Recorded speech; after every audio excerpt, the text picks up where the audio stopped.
Welcome to Luca is a Billionaire, where the only thing I invest in is your answers. In this video, I will explain how to unlock your Nissan Versa steering wheel. This common security feature engages when the key is removed and the wheel is turned. To unlock it, first, insert your key completely into the ignition. Next, apply gentle, consistent turning pressure to the key. While maintaining this pressure, gently wiggle the steering wheel from side to side. This action should release the locking pin, allowing the key to turn freely and start your vehicle. If your steering wheel remains locked, don't panic. First, confirm you are using the correct key. A worn or incorrect key might not work.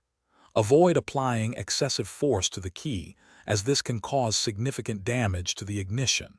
Instead, try wiggling the steering wheel with a bit more force while gently turning the key. Sometimes, a slightly firmer movement is needed to disengage the locking mechanism. To prevent future steering wheel locks, consider these tips. If your key feels stiff, a small amount of graphite lubricant in the ignition can help. Try to avoid turning your steering wheel sharply after parking, as this often engages the lock. Always ensure your key is fully removed when you leave the vehicle. Parking with your front wheels straight can also reduce the likelihood of the steering wheel locking. While most steering wheel locks are easily resolved, some situations require professional attention. If your key breaks off inside the ignition, do not attempt to remove it yourself. Call a locksmith or mechanic.